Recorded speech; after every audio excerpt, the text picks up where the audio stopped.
मुख्यमंत्री पुष्कर सिंह धामी ने सचिवालय में ग्लोबल इन्वेस्टर्स समिट के आयोजन की तैयारियों को लेकर की बैठक। तैयारियों को समय पर पूरा करने के दिए निर्देश। सीएम पुष्कर सिंह धामी का आज हल्द्वानी दौरा। 1 बजे चंपावत से हेली द्वारा पहुंचेंगे गोलापार स्टेडियम। काठगोदाम में अधिकारियों के साथ करेंगे बैठक।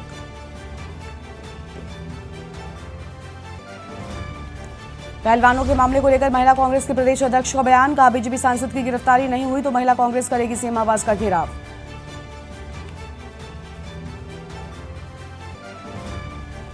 10 जून को देहरादून में होगी भारतीय सैन्य अकादमी की पासिंग आउट परेड। 374 कैडेट होंगे पास आउट। 7 मित्र देशों के 42 कैडेट भी रहेंगे शामिल।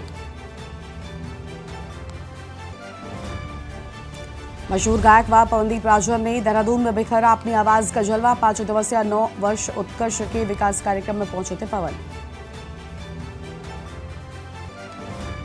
उत्तराखंड के 6 जिलों में शुक्रवार को बारिश होने के साथ तेज हवा चलने की संभावना। प्रदेश के कुछ पर्वतीय जिलों में हल्की बारिश और बर्फबारी के आसार।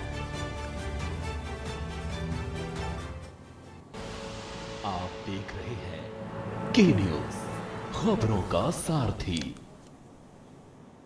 नमस्कार, आप देख रहे हैं के न्यूज इंडिया और मैं हूं आपके साथ गरिमा वाजपेयी। अहम खबर से बुलेटिन की शुरुआत करते हैं, जहां पर उत्तराखंड के 6 जिलों में शुक्रवार को बारिश होने के साथ ही तेज गर्जन और हवा चलने की संभावना है। और जबकि प्रदेश के कुछ पर्वतीय जिलों में हल्की बारिश और बर्फबारी के आसार हैं। हालांकि मैदानी इलाकों में मौसम शुष्क रहेगा और मौसम विभाग के अनुसार विक्रम सिंह की ओर से उत्तरकाशी, रुद्रप्रयाग, बागेश्वर, पिथौरागढ़ और अल्मोड़ा के साथ पर्वतीय जिलों के कुछ इलाकों में बारिश और बर्फबारी का येलो अलर्ट जारी किया गया है। और इन इलाकों में 30 से 40 किलोमीटर प्रति घंटे की रफ्तार से हवा भी चल सकती है। विभाग ने इन इलाकों के लोगों को मौसम खराब होने के दौरान पक्के घरों में रहने की हिदायत दी है।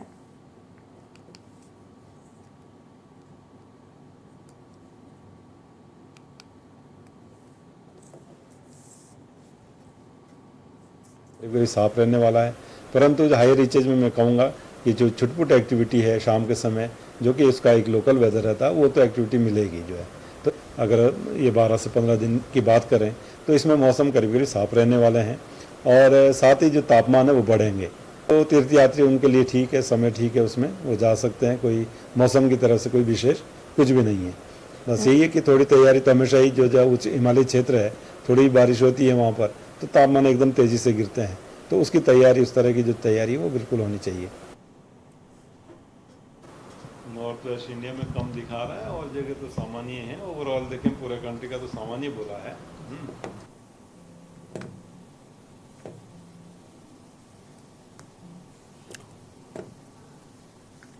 और इसी खबर पर अधिक जानकारी के लिए अंकित हमारे साथ जुड़ चुके हैं। अंकित, मौसम विभाग ने येलो अलर्ट जारी किया है और घरों में रहने की हिदायत दी है, क्या जानकारी है आपके पास? देखिए, मौसम विभाग के निदेशक विक्रम सिंह की ओर से यह पूर्वानुमान जारी किया गया है गरिमा, जिसमें उन्होंने बताया है कि जो पर्वतीय क्षेत्र हैं वहां पर हमें हल्की से मध्यम वर्षा देखने को मिल सकती है। हालांकि आने वाले जो कुछ समय है वहां पर मौसम जो है वो सामान्य रहेगा। मैदानी जनपदों की हम बात करते हैं तो आने वाले 12 से 15 दिन तक मौसम सामान्य रहेगा। इस तरीके की बात मौसम विभाग के निदेशक विक्रम सिंह ने कही है। साथ ही उन्होंने कहा है कि जो विशेषकर जो चारधाम यात्रा मार्ग है वहां पर हमें अच्छी बारिश देखने को मिल सकती है।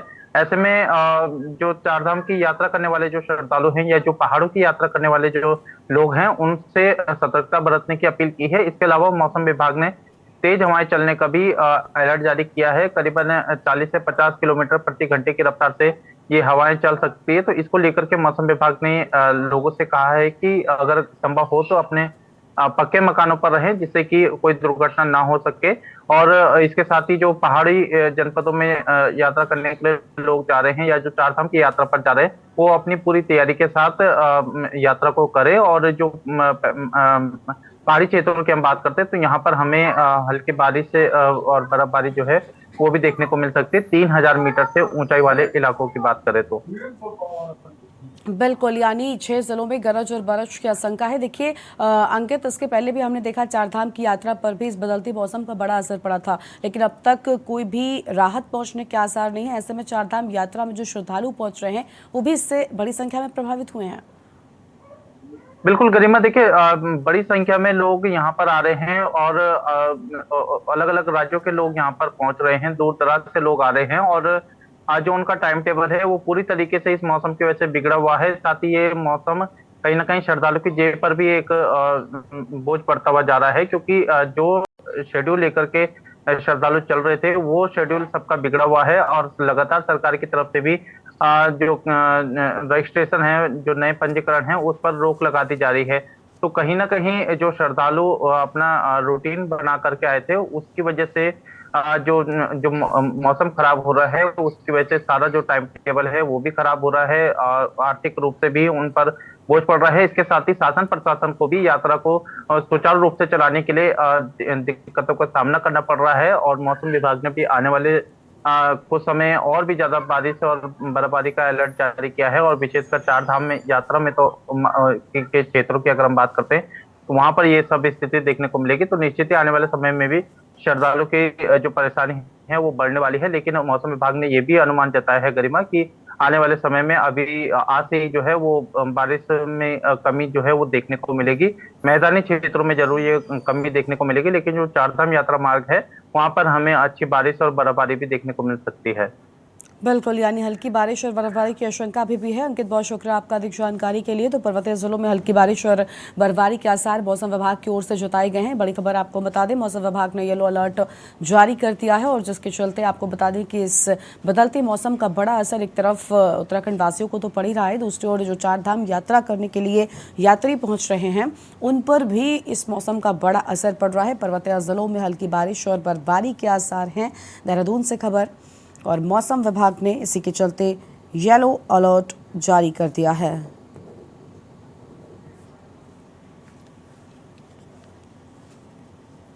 और आगे बढ़ते हैं खबरों की ओर। अगली खबर है उत्तरकाशी से, जहां पर कनसेऊ गांव की सड़क खस्ता हाल नजर आ रही है। तहसील मुख्यालय से सटा है कनसेऊ गांव की सड़क खस्ता हाल। 6 महीने बीत जाने के बाद भी सुधरी नहीं दशा और सड़क जगह जगह क्षतिग्रस्त हो गई। विभाग लापरवाह है, विभाग कर रहा किसी बड़े हादसे का इंतजार। ग्रामीण कई बार अधिकारियों से कर चुके हैं शिकायत। सड़क के से कई छोटे बड़े वाहनों की होती है आवाजाही और 6 महीने बीत जाने के बाद भी कोई सुधार नहीं हुआ है। सड़क पर जगह जगह क्षतिग्रस्त, विभाग लापरवाह। विभाग किसी बड़े हादसे का इंतजार कर रहा है, यह अहम खबर आपको हम बता दें।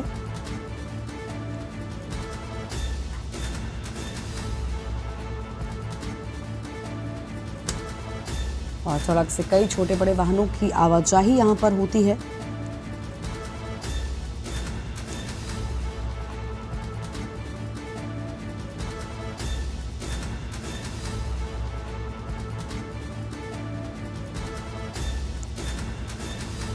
फिलहाल ये आम जानकारी, कनसेऊ गांव की सड़क खस्ता हाल है। ये आम जानकारी आपको हम बता दें। 6 महीने बीत जाने के बाद भी अब तक कोई भी सुधार नहीं देखने को मिला। उत्तराखंड के पूर्व मुख्यमंत्री हरीश रावत ने कुछ खिलाड़ियों और पहलवानों के साथ हरिद्वार में गंगा जी से प्रार्थना की है। हरीश रावत खिलाड़ियों के साथ हरिद्वार में वीआईपी घाट पर पहुंचे और उन्होंने खिलाड़ियों के साथ एक पत्र के माध्यम से गंगा मां से प्रार्थना की है। खिलाड़ियों की व्यथा को देख देश, पीएम और सत्ता सुन उन्हें न्याय प्रदान करें। इस प्रार्थना के साथ हरीश रावत द्वारा एक पत्र गंगा जी को समर्पित किया गया और केंद्र सरकार ने इस मामले में सख्त कार्रवाई की मांग की है।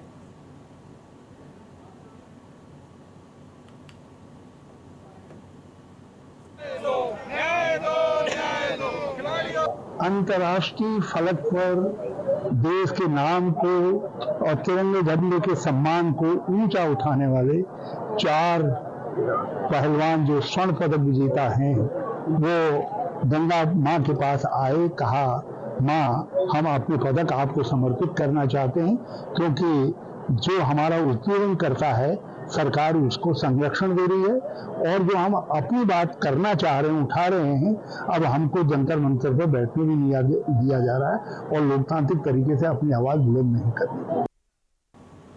देहरादून में भारतीय सैन्य अकेडमी यानी कि IMA की पासिंग आउट परेड 10 जून को होगी और इसमें 374 कैडेट पास आउट होंगे।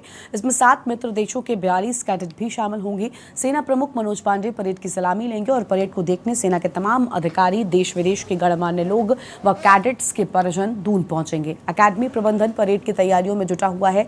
Gentleman cadet passing out parade की जमकर रिहर्सल कर रहे हैं। परेड से पहले भी अकेडमी में कई कार्यक्रम आयोजित होंगे।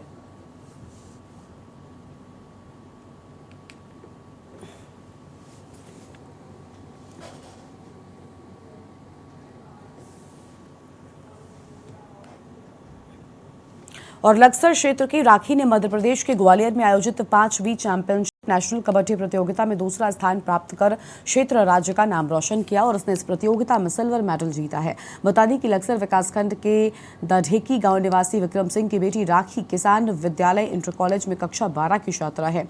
अभी पिछले दिनों उसने सुल्तानपुर के दुर्गागढ़ में स्थित MP अकेडमी में नेशनल प्रतियोगिता के लिए आयोजित हुई थी।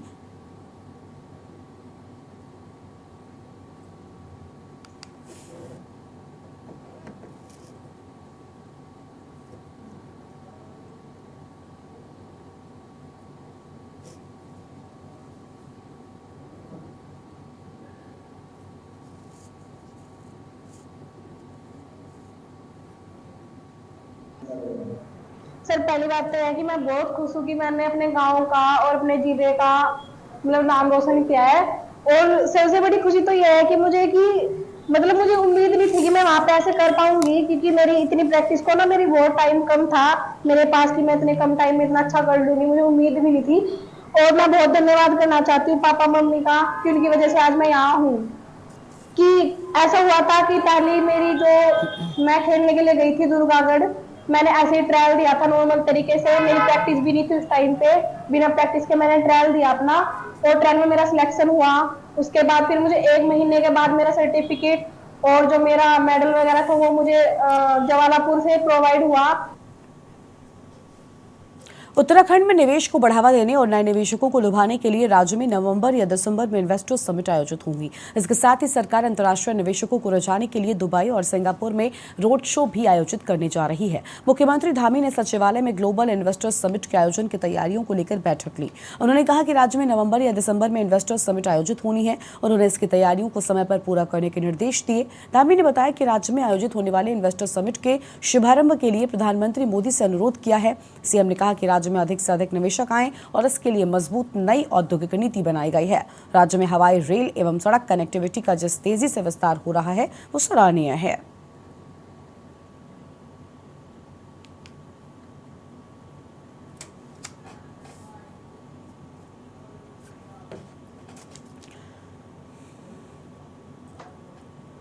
महिला कांग्रेस की प्रदेश अध्यक्ष ज्योति रौतेला ने कांग्रेस मुख्यालय देहरादून में पत्रकार वार्ता की। इस दौरान उन्होंने कहा कि देश के लिए मेडल लाने वाले पहलवान 4 माह से आंदोलन कर रहे हैं। उन्होंने भाजपा सांसद ब्रजभूषण सिंह पर यौन शोषण के आरोप लगाए, पर उनके खिलाफ कार्रवाई नहीं हो रही है। उल्टा आंदोलन को कुचलने के प्रयास किए जा रहे हैं। आरोपी की जल्द गिरफ्तारी नहीं हुई तो महिला कांग्रेस सीएम आवास का घेराव करेंगी।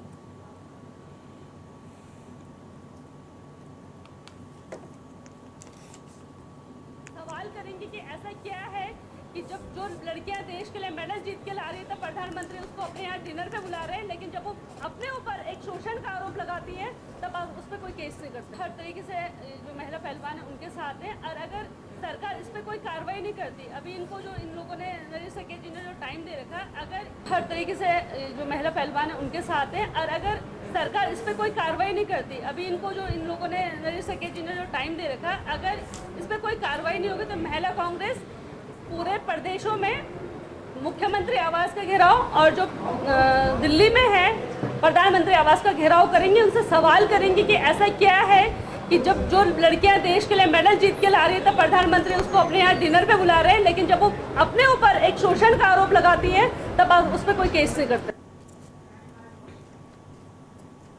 और मशहूर गायक व इंडियन आइडल फेम विजेता पवनदीप राजन ने देहरादून में अपनी आवाज का जलवा बिखेरा है। पवनदीप ने सुपरहिट गीत गाने शुरू किए तो दर्शक झूम उठे। इस दौरान दर्शक कई पहाड़ी गानों पर भी खूब नाचे हैं। बता दी कि सूचना विभाग और MDDA के संयुक्त तत्वाधान में बन्नू ग्राउंड रेस कोर्स देहरादून में 5 दिवसीय 9 वर्ष उत्कर्ष के विकास संस्कृति का महोत्सव देश के असीम विकास यात्रा कार्यक्रम का आयोजन किया जा रहा है। बृहस्पतिवार को कैबिनेट मंत्री प्रेमचंद्र अग्रवाल और विधायक दुर्गेश लाल कार्यक्रम में शामिल हुए। तो वहीं कैबिनेट मंत्री प्रेमचंद्र अग्रवाल ने कहा कि केंद्र में प्रधानमंत्री मोदी के नेतृत्व में देश निरंतर विकास के पथ पर आगे बढ़ रहा है। प्रधानमंत्री मोदी ने देश हित में कार्य किए हैं। इन सालों में केंद्र सरकार ने गरीब कल्याण और अंत्योदय के सिद्धांत पर कार्य किया है।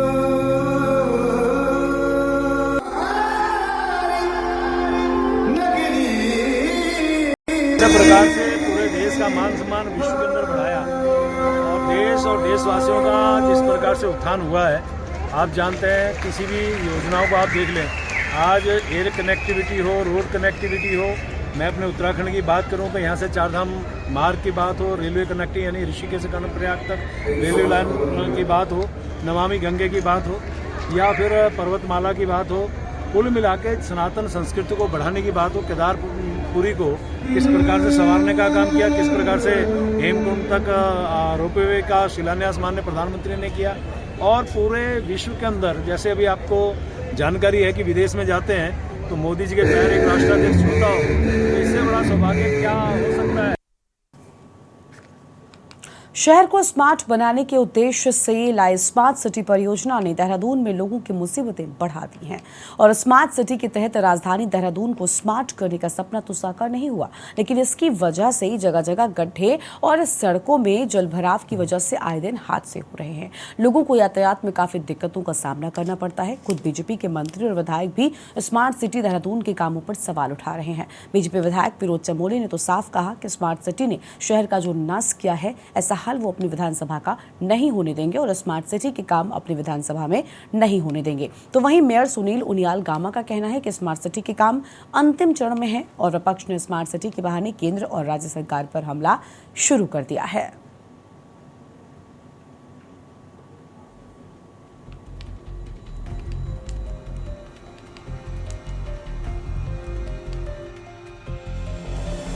राजधानी देहरादून में मई के महीने में हुई हल्की बारिश ने स्मार्ट सिटी के दावों की पोल खोलकर रख दी है।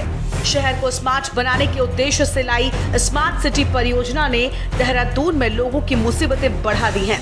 स्मार्ट सिटी के तहत राजधानी देहरादून को स्मार्ट करने का सपना तो साकार नहीं हुआ, लेकिन इसकी वजह से जगह जगह गड्ढे और सड़कों में जलभराव की वजह से आए दिन हादसे हो रहे हैं।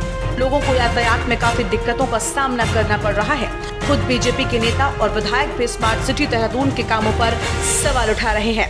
बीजेपी विधायक विनोद चमोली ने तो साफ कहा है कि स्मार्ट सिटी ने शहर का जो नाश किया है, ऐसा हाल वो अपनी विधानसभा का नहीं होने देंगे और स्मार्ट सिटी के कार्य अपनी विधानसभा में नहीं होने देंगे। वहीं देहरादून मेयर सुनील उनियाल गामा का कहना है कि स्मार्ट सिटी के काम अंतिम चरण में है। जनता को जरूर दिक्कतें हो रही हैं, लेकिन सुविधा के लिए थोड़ी दिक्कतें तो होंगी। दरअसल जिस तरह स्मार्ट सिटी में काम हुआ है तो मालूम है मैं उससे संतुष्ट नहीं हूँ और उसी क्रम में इन्होंने अभी सहारनपुर चौक से लेके भंडारी बाग की तरफ एक नाले का टेंडर किया है, लेकिन वो आधा अधूरा है क्योंकि उसका टेलर नहीं बना है। जो भी मेरी जानकारी में है मैंने उसका उद्घाटन कैंसिल करा दिया। तो मैंने बाकायदा स्टैंड ले रखा कि जब तक उसको टेलर तक वो ठीक नहीं करेंगे मैं उस कार्य को प्रारंभ नहीं होने दूंगा। शहर में जो नाश इन्होंने मारा है मेरी विधानसभा में नहीं मार सकते, इतना है मैं इनको करने नहीं दूंगा। तो उस पर भी प्रस्ताव बन रहा है, जब तो प्रस्ताव बन जाएगा, अप्रूवल हो जाएगा उसका, उसके बाद ही वो नाला बन पाएगा।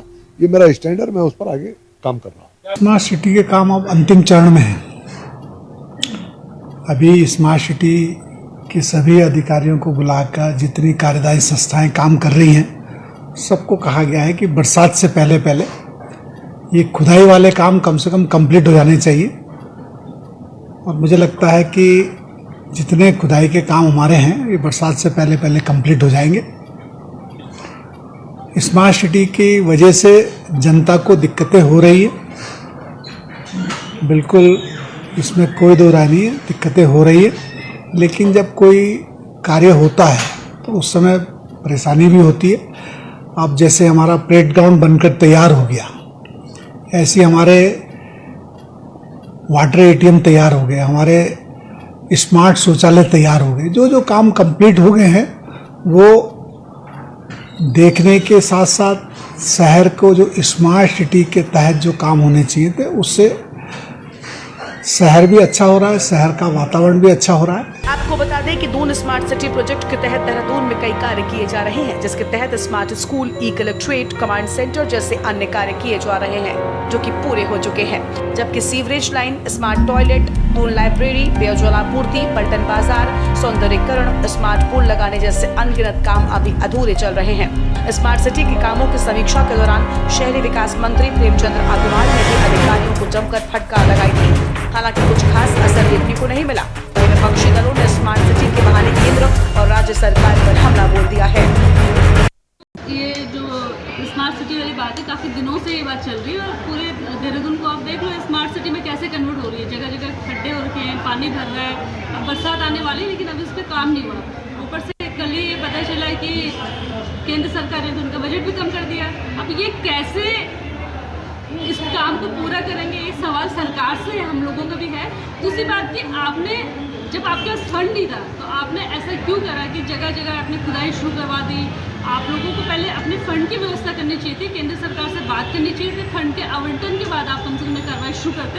जो आज लोगों को दिक्कतें हो रही है, जगह जगह गड्ढे बन गए हैं, ट्रैफिक का इतना बड़ा प्रॉब्लम हो रहा है, वो सब कुछ नहीं होता। तो मैं तो उत्तराखंड सरकार को आमंत्रित करना चाहता हूँ कि 638 करोड़ रुपए खर्च करके ज़रा देहरादून का वो कोना बता दें, वो पार्क बता दें जो स्मार्ट सिटी के तहत कुछ स्मार्ट हुआ हो।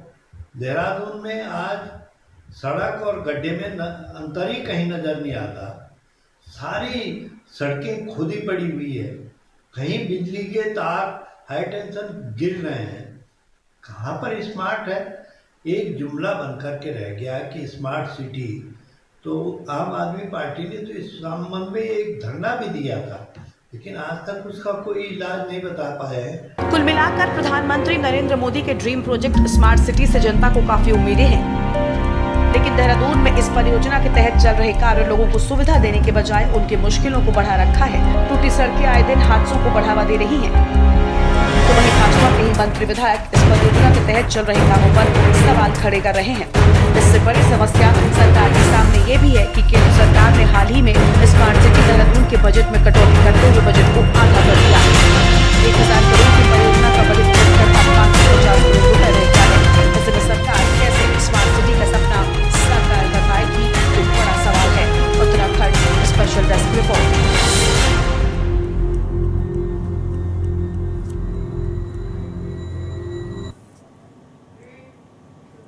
और एक छोटे से ब्रेक के लिए यहाँ पर रुकते हैं, जल्द लौटेंगे। आप देख रहे हैं की न्यूज़, खबरों का सारथी। ब्रेक के बाद आप सभी का स्वागत है और इस बीच बड़ी खबर हरिद्वार से आपको हम बताते हैं। हरिद्वार से आम खबर सामने आई है, जहां पर पूर्व सीएम ने मां गंगा को अपनी अर्जी सौंपी है। पूर्व सीएम हरदा मां गंगा के पास अपनी अर्जी सौंपने के लिए पहुंचे और उन्होंने कहा कि खिलाड़ियों का अपमान दुनिया देख रही है। ये बड़ी बातें यहाँ पर कहते हुए नजर आए हैं और ये आम खबर आपको हम बता दें, जहां पर मां गंगा को अपनी अर्जी सौंपी है और कहा कि खिलाड़ियों का अपमान ये दुनिया देख रही है। हरिद्वार में हर की पेड़ी के पास वीआईपी घाट पर पहुंचे उत्तराखंड के पूर्व मुख्यमंत्री हरीश रावत। ब्रजभूषण सिंह पर लगे आरोपों के मामले में उन्होंने अर्जी दी है। ये आम खबर आपको हम बता रहे हैं। और पूर्व सीएम ने मां गंगा को अपनी अर्जी सौंपी है। तो पूर्व सीएम ने मां गंगा को अपनी अर्जी सौंपी है और उन्होंने कहा कि खिलाड़ियों का जो अपमान हो रहा है वो दुनिया देख रही है।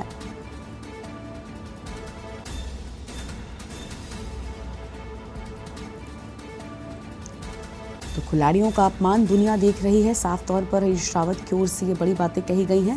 उन्होंने कहा कि खिलाड़ियों ने दुनिया में भारत का नाम रोशन किया। दुनिया में नहीं है, उससे ज़्यादा बेरोजगारी आज हिंदुस्तान में है और पिछले 9 सालों में लगातार बढ़ी है।